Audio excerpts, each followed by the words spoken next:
이 시간 우리 옆에 분들과 이렇게 한번 인사하도록 하겠습니다. 내가 교회입니다.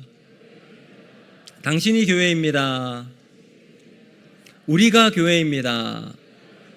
할렐루야. 아멘. 네, 오늘 본문 말씀을 중심으로 세상이라는 광야에서 우리 가정 지키기, 세상이라는 광야에서 우리 가정 지키기, 이런 제목으로 말씀을 전하도록 하겠습니다. 어떤 집사님이 목사님과 이렇게 카톡으로 대화를 나누고 있었습니다. 이 집사님이 이렇게 얘기했어요. 자, 이제 나오죠. 목사님, 우리 가족은 대화를 정말 많이 합니다. 그래서 이 목사님이 역시 집사님 그럴 줄 알았습니다. 가족관계가 정말 좋으시군요. 그랬더니 집사님 뭐라고 대답했어요? 아닙니다. 가족 단톡방에서만 이야기를 합니다. 이렇게 얘기를 했대요. 그리고 나서 상황을 이야기해 주는 거. 집에 가서 이제 밥을 먹잖아요. 그러면 어떻게 할까요? 얘들아 이리 와, 이게 하지 않아요. 카톡으로 밥 먹어. 보니까 저는 이게 이제 제가 만든 게 아니라고 챗 GPT한테 이렇게 또 맡겼는데, 원래 이 챗 GPT는 아빠가 밥을 하는지, 아빠가 밥 먹어 그러니까 엄마가 응 이래요. 네, 밥 먹어, 응. 밥 다 먹고 난 다음 오늘 설거지 누구 차례니? 첫째야. 그러니까 네. 이렇게 여러분 됩니다. 기술은 발전했는데 관계가 오히려 멀어져 있는 이 시대의 모습을 그대로 반영하고 있는 것이 아닌가 생각이 듭니다. 오늘날 많은 가정들이 참 행복하고 물질의 풍요를 가지고 있지만 오히려 관계는 무너져가는 이 현실을 우리가 보고 있습니다. 오늘 우리는 우리의 가정을 믿음으로 지켜야 할 줄로 믿습니다. 그래서 오늘 말씀을 통해서 광야 같은 세상에서 우리 가정을 어떻게 지킬 수 있는가 두 가지로 살펴보며 은혜를 나누고자 합니다. 오늘 우리가 보는 여호수아 24장은 단순한 역사적인 기록이 아닙니다. 이 장면은 한 노 지도자, 평생 이스라엘 백성을 이끌었던 한 지도자가 이제 자신의 생을 마감하는 순간 남아있는 이스라엘 백성들에게 남기는 간절한 유언이자 이스라엘 민족의 위대한 신앙 갱신 언약이며, 동시에 오늘을 살아가는 우리에게도 모든 세대를 향한 강력한 영적 도전이 될 것입니다. 자, 여러분, 이 지도자 여호수아는 지금까지 자신에게 주어진 모든 과업을 다 완수했습니다. 40년이라는 거친 광야 생활을 끝내고 기적과 같이 이 범람하는 요단강을 건넜습니다. 그리고 난공불락이라고 이야기했던 저 여리고성을 기적과도 같이 하나님의 은혜로 함락시켰죠. 그리고 가나안 땅에 들어가 수많은 전투를 인도하면서 마침내 하나님이 약속하신 젖과 꿀이 흐르는 가나안 땅에 들어가게 되었습니다. 이제 세월이 흘러 여호수아는 늙고 쇠약해졌습니다. 이제 더 이상 그는 젊은이들과 함께 전장에 나설 수는 없었지만 그의 영적 목소리는 여전히 살아있었고 하나님을 향한 그의 믿음은 조금도 식지 않았습니다. 그리고는 이제 이스라엘 모든 백성을 세겜으로 모아요. 영적 고향이라고 할 수 있는 세겜의 이스라엘 백성들을 딱 모아요. 자, 여러분, 이 세겜은 이스라엘 민족에게 특별한 의미를 가지는 장소입니다. 믿음의 조상 아브라함이 갈대아 우르에서 하나님의 부름을 받았잖아요. 갈 바를 알지 못하고 길을 떠나 가나안에 도착한 곳이 바로 세겜 모래 상수리 나무였습니다. 그리고 아브라함이 처음으로 하나님께 제단을 쌓고 예배를 드렸던 곳이 바로 세겜이었죠. 그리고 야곱이 이제 야복강을 건너고 형 에서를 만나잖아요. 그 치열한 상황 속에 가나안에 들어가서 처음으로 거주했던 곳이 바로 이 세겜이었습니다. 거기서 제단을 쌓고 이름을 이렇게 불러 엘로헤 이스라엘. 하나님, 당신은 이스라엘의 하나님이십니다. 이렇게 하면서 지금까지는 할아버지 아브라함의 하나님, 아버지 이삭의 하나님이라고 고백하며 살았던 야곱이 자신의 이름 이스라엘을 붙여서 엘로헤 이스라엘. 하나님, 당신은 나의 하나님 이스라엘의 하나님이십니다 라고 고백했던 것이죠. 그러니까 여러분, 얼마나 의미 있는 것입니까? 그리고 창세기 마지막을 보면 요셉이 자신이 죽음을 앞두고 남아있는 가족들에게 이렇게 고백합니다. 내 해골을 여기에 묻지 말고 나중에 고향으로 돌아갈 때 내 해골을 메고 가라. 그래서 여호수아 24장 32절을 보면 요셉이 이제 이스라엘 백성들이 가나안에 정착하잖아요.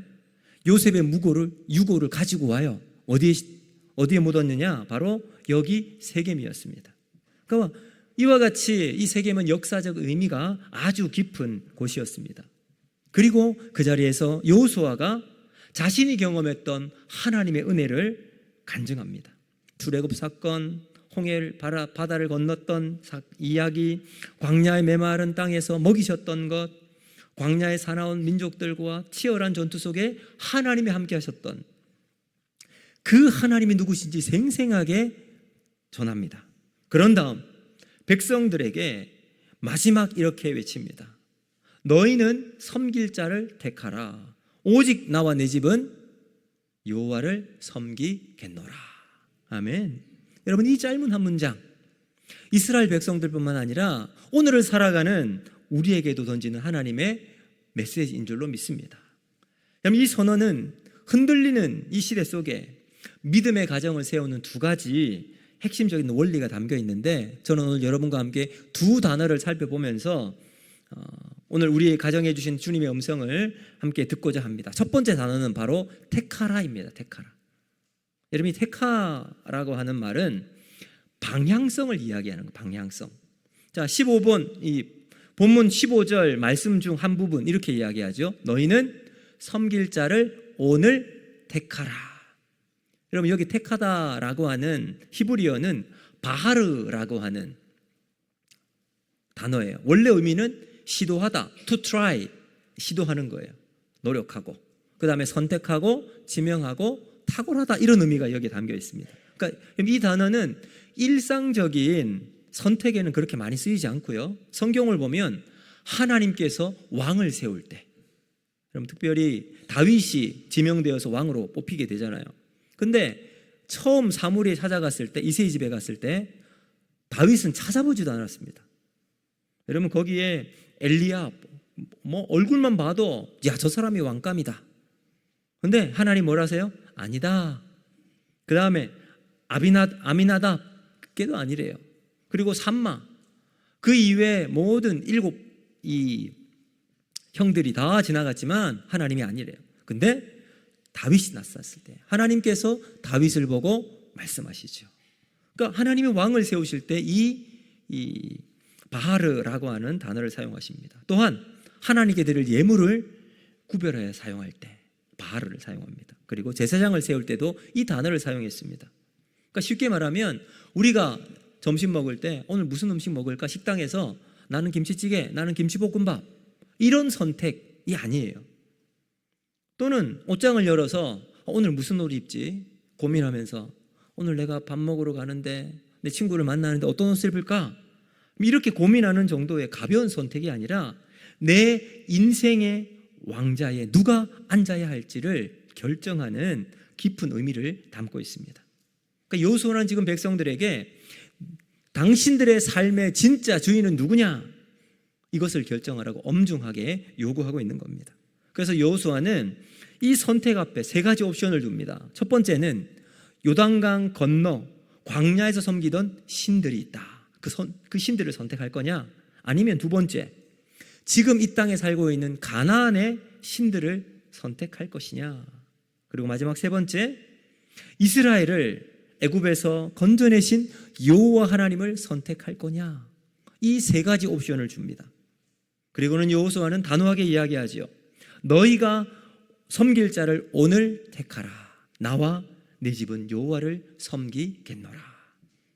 여러분, 여기에서 우리가 놓치지 말아야 할 단어가 하나가 더 있습니다. 바로 오늘이라는 거. 오늘.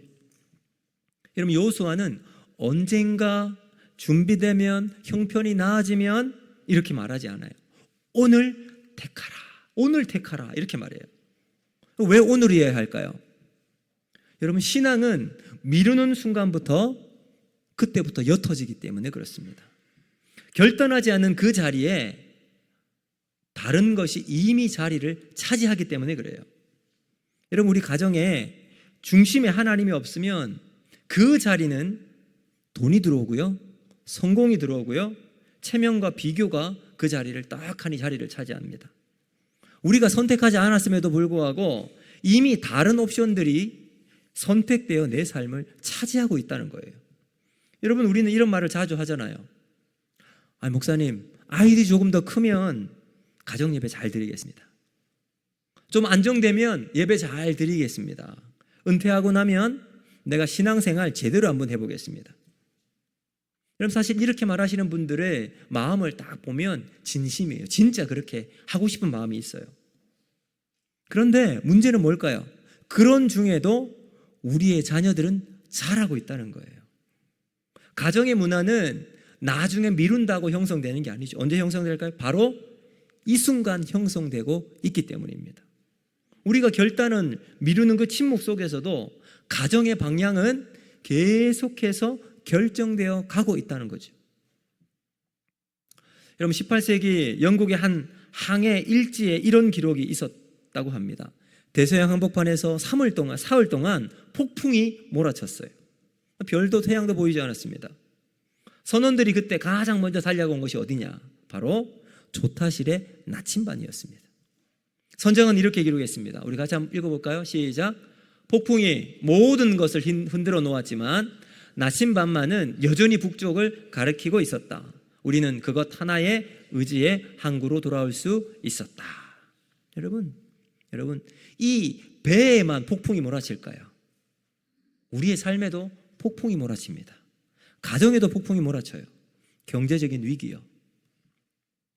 여러분, 지금은 우리가 한화나 삼성에 그나마 이전에 비해서 호황을 누리고 성과급도 나오고 여러분 또 보너스도 나오지만 여러분 언제 또다시 조선업의 위기가 닥칠지 우리는 아무도 알 수 없습니다.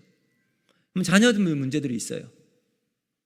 우리 천사와 같은 아이들이 사춘기를 지나면서 아니 내 아이가 저렇게 된다고 깜짝 놀랄 때가 있잖아요.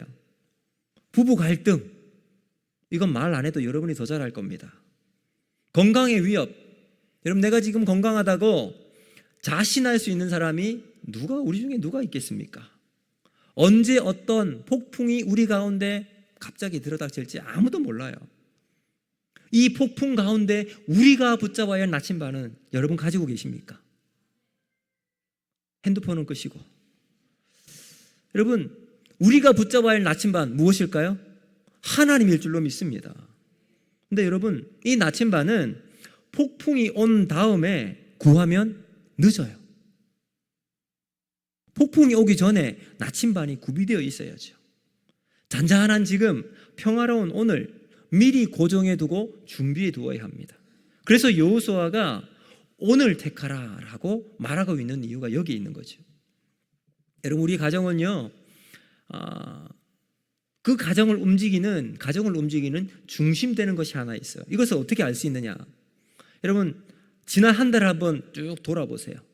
한 달 동안 우리 가정에서 가장 많은 시간, 에너지와 돈이 어디에 투자됐는지 한번 생각해 보세요. 어디인 것 같으세요?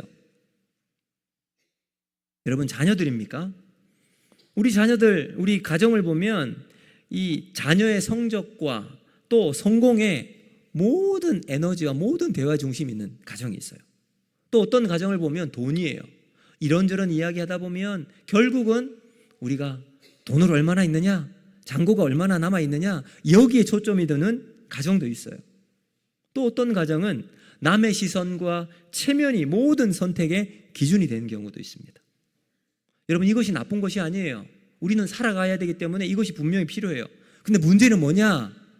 이것들이 하나님의 자리를 차지하게 될 때 문제가 된다는 거예요.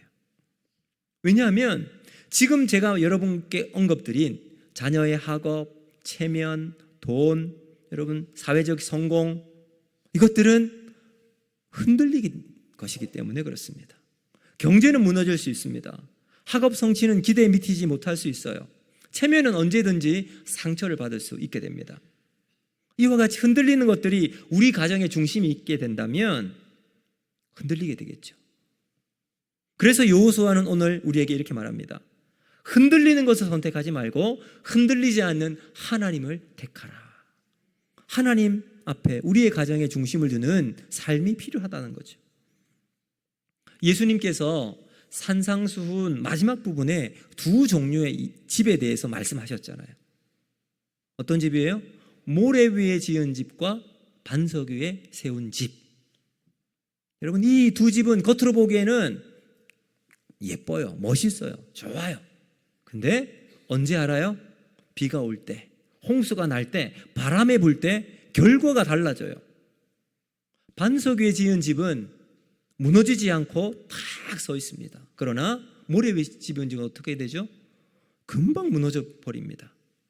근데 여러분, 여기 흥미로운 것은 우리 예수님께서 두 집을 구별하는 기준을, 야, 이 집이 정말 크구나, 이 집이 정말 장식이 잘 되어 있고 아름답구나, 여기 두지 않았죠. 어디에 기준을 둡니까? 어디 위에 세워져 있느냐, 이것을 물으십니다. 여러분, 여러분의 가정은 어디 위에 세워져 계십니까? 하나님의 터 위에 세워져 있는 가정이 되어야 할 줄로 믿습니다. 그것이 우리의 인생의 방향이 되고 기준이 되면 반석 위에 세운 집에서 하나님의 은혜 가운데 믿음으로 견고하게 우리의 삶이 지켜지게 될 줄로 믿습니다. 여러분, 이것이 바로 첫 번째예요. 두 번째는 뭐냐? 두 번째 단어는 바로 나와 내 집이라는 거예요. 나와 내 집. 이 믿음은 개인을 넘어 가정으로 흘러가야 한다라는 겁니다. 자, 여호수아는 이스라엘 백성들에게 이렇게 말하지 않아요. 나는 여호와를 섬기겠노라, 이렇게 말하지 않죠.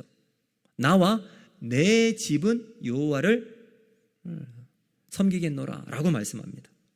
여러분, 그래요. 구원은 하나님과 나 사이의 개인적인 사건이에요.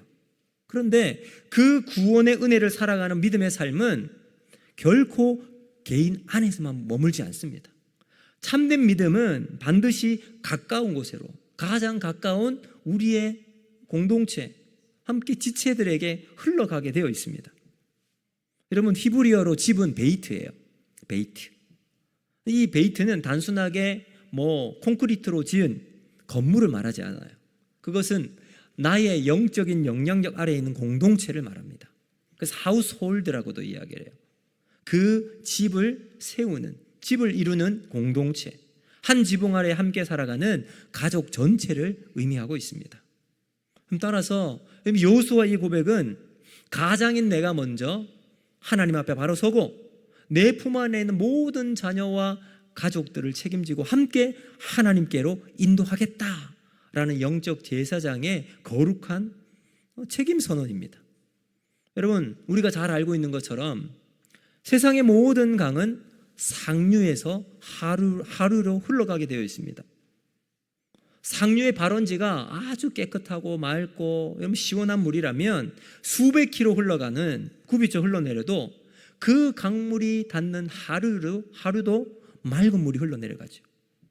그래서 여러분, 상수원 근처에서는 캠핑이나 취사를 금지해요. 왜요?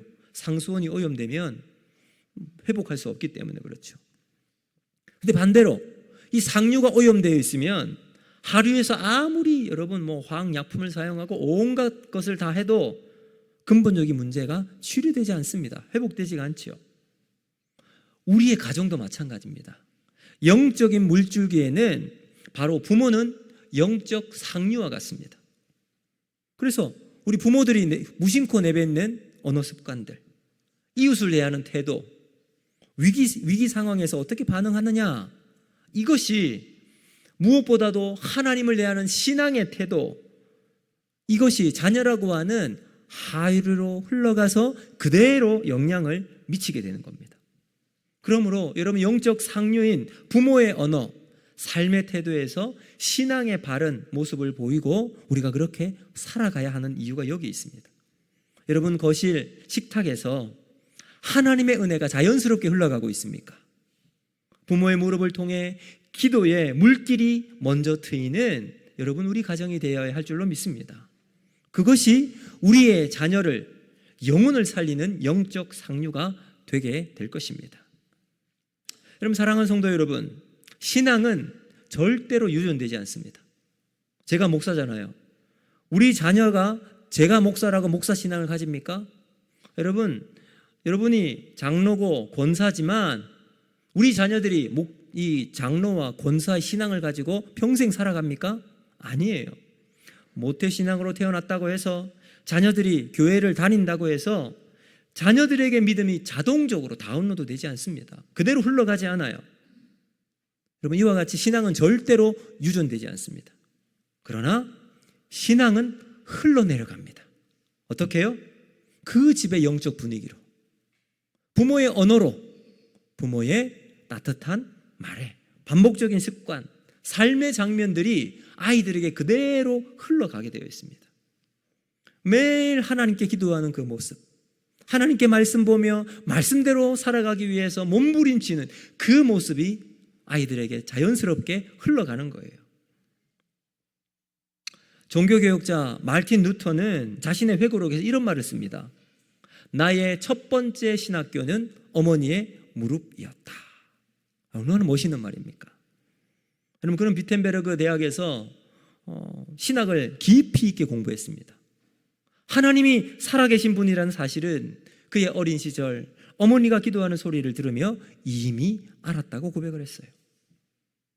한 아이가 밤마다 새벽마다 자신의 이름을 부르며 기도하는 어머니의 기도 소리를 여러분 기억해서 잊을 수가 있겠습니까?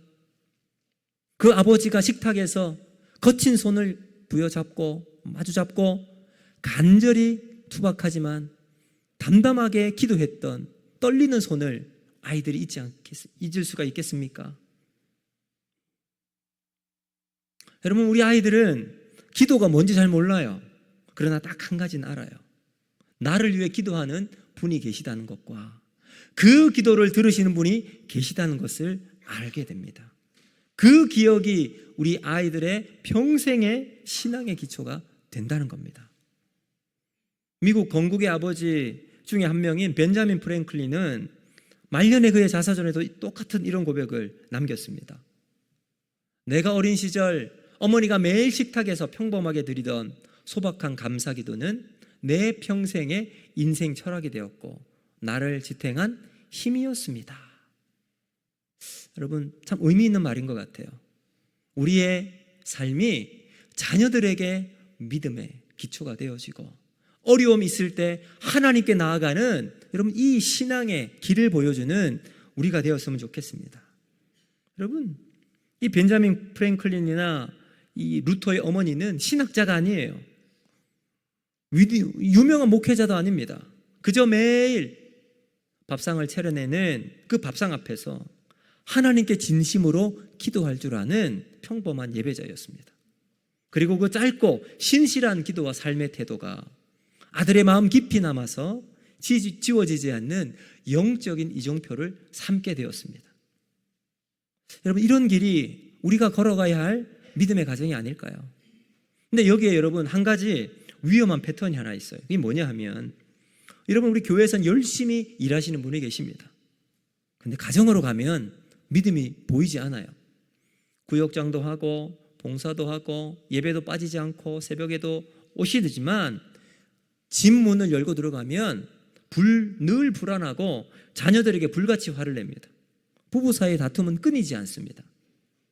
여러분, 우리 자녀들이 이거 다 보고 있거든요. 그리고는 자녀들이 이렇게 결론 내릴 겁니다.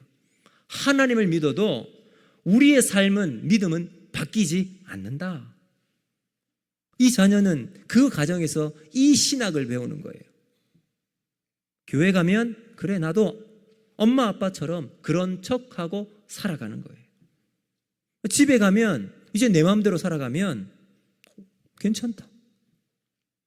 여러분, 이것처럼 가장 강력한 반신앙적인 교육이 여러분 가정에서 일어나는 거 아니겠습니까? 그러므로 부모들은 바른 신앙의 모습을 우리 자녀들에게 보여주며 믿음의 가정의 아름다운 모습을 보여줘야 할 줄로 믿습니다. 여러분 생각해 보세요. 힘든 상황에도 감사를 잃지 않는 부모, 갈등이 있을 때 먼저 용서하는 부모, 두려울 때 기도하며 하나님을 붙잡는 그 신실한 믿음, 우리 자녀들이 이 모습을 보고 살아가게 돼요. 하나님을 믿는다는 것은 삶을 실제로 바꾼다는 것, 이것이 살아있는 신앙 교육이 될 줄로 믿습니다. 여러분, 그래서 저는 오늘 예배를 드는 우리 모든 우리 성도님들 이런 결단이 있으면 좋겠습니다. 우리 자녀를 둔 우리 성도들이 계시다면 여러분의 가정을 교회 학교로 세우시길 바랍니다. 여러분, 우리 교회 주일학교 선생님들 열심히 하세요. 정말 다 자신의 사비도 털어가고 아이들을 잘 보살피고 있습니다. 우리 목사님도 아이들 참 사랑합니다. 열심히 가르쳐요. 그런데 우리의 자녀들을 우리 교회 주일학교에 맡겨놓는 곳으로만 끝내시면 안 됩니다. 저는 우리 자녀들이 가장 먼저 배워야 할 기도가 여러분 가정이 되어야 합니다. 처음으로 감사를 배우고 나를 잘못한 사람을 용서하는 법을 배우는 것이 가정이 되어야 합니다. 교회가 아닌 여러분의 가정에서 신앙의 첫걸음을 일어나갈 때 그 가정은 하나님이 기뻐하시는 아름다운 믿음의 가정이 되어질 줄로 믿습니다. 오늘 이 자리에 계신 우리 부모님들 그리고 할아버지 할머니 여러분, 집안에서 부부싸움 하십니까? 여기 보니까 아무도 안 하시는 것 같은데 혹시 하시는 분들, 혹 할 예정이신 분들, 먼저 우리 자녀들 앞에서 싸우는 모습만 보이지 마시고 화해하는 모습도 보여주시면 좋겠어요. 우리는 꼭 그런 것 같아요. 자녀들 앞에서는 막 싸워요. 그리고 어느 순간 딱 보면 아무 일 없다는 시 그냥 있어요. 이 자녀들이 헷갈리는 거예요. 분명히 싸웠는데 언제 화해하지? 혹시 저거 가짜 아닌가? 그렇기 때문에 싸웠다면 화해하는 모습을 보여주세요. 여보, 미안해요. 내가 잘못했어요. 나도 잘한 것 없습니다. 다음부터 화내지 않을게요. 내가 먼저 이해할게요. 여러분, 이렇게 자녀들에게 이 모습 보여주세요. 그러면 화해할 수 있구나. 먼저 용서하고 먼저 사랑하는 모습을 보여주면 자녀들이 그 모습 보고 배우는 거죠. 부모가 삶에서 실패하고 넘어졌을 때 사람을 찾아가 원망하는 대신에 하나님 앞에 나아가 믿음으로 살아가는 그 뒷모습을 우리 자녀들이 보고 배우게 됩니다. 여러분, 그것이 바로 흘러가는 신앙이고요, 살아있는 신앙의 유산이 될 줄로 믿습니다. 여러분, 그래서 우리 가정의 신앙은 정원과 같이 잘 가꿔야 합니다. 여러분, 그냥 내버려두면 어떻게 될까요? 거기에는 잡초가 무성하게 막 피어오릅니다. 여러분, 어제 우리 구역장 야유회로 함안 악양 생태공원을 갔어요. 여러분, 거기 가보니까 무료 입장이더라고요. 그래서 사실은 별로 기대를 하지 않았어요. 뭐 무료니까. 근데 버스에 내리자마자 우리 구역장들이 와 탄성을 일렀어요. 내고 나니 그 가운데 보니까 다 이 저수지 같이 예쁜 작은 이제 저수지가 있고, 그리고 그 옆으로 이제 길이 있고요. 그 딱 이 언덕처럼 되어 있는 곳에 노란 그 뭐죠 그거? 금계국이 그냥 쫙 둘러있어요. 그리고 옆에는 보라색의 예쁜 꽃들이 다 있고요. 조금 더 멀리 가면 흰 꽃의 군락들이 있고, 또 조금 더 멀리 가면 그 뭐 빨간 양귀비, 그렇게 딱 이 군락이 형성되어 있더라고요. 너무너무 잘 조성이 되어 있었습니다. 근데 여러분, 여기 이 공원이 그렇게 예쁘게 조성되기 위해서는 그냥 막 아무런 관리 없이 될까요? 아니에요. 우리가 거기 갔는데 보니까 곳곳마다 딱 노란 조끼를 입은 분들이 거기서 막 땅에서 막 하고 있더라고요. 뭐 하고 있을까요? 관리하는 거예요. 우리 가정도 마찬가지입니다. 믿음으로 우리가 관리를 해야 아름다운 정원을 이룰 수가 있게 됩니다. 깨어 기도하지 않으면 우리 가정의 신앙 온도는 순식간에 차갑게 식어버리게 될 겁니다.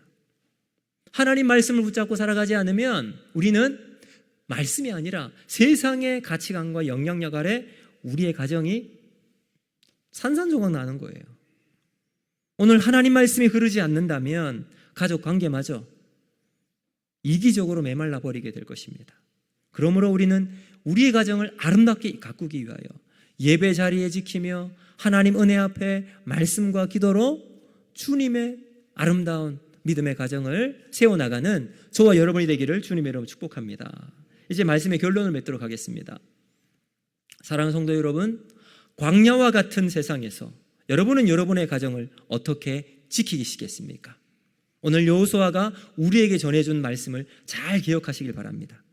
인생의 나침반이 될 두 단어, 먼저 택하라, 방향성이에요. 머뭇거리지 말고 세상과 하나님 사이에 여러분 막 양다리가 아니라 나의 가정의 진짜 주인은 하나님이십니다. 이 믿음의 주인을 하나님으로 선택하는 저와 여러분이 되기를 바랍니다. 그리고 나와 내 집이에요. 나만 구원받는 것 아니에요. 이기적인 나만을 구원받는 신앙을 넘어서 우리 자녀와 가정 공동체가 전체가 영적인 책임을 지는 신실한 제사장으로 여러분이 그 자리에 서 주시길 바랍니다. 신앙의 본을 보이고 예배로 승부 거는 믿음의 삶을 살아가는 우리 모든 성도님 될 수 있기를 주님의 이름으로 축복합니다. 오늘 이 말씀을 기억하면서 이 시간 우리 이 찬양하면 좋겠어요.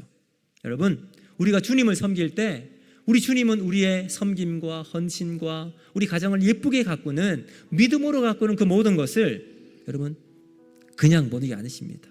그 헌신과 노력에 하나님께서 은혜를 베풀어 주실 줄로 믿습니다. 그래서 우리는 이렇게 고백하죠. 나는 주를 섬기는 것엔 후회가 없습니다. 여러분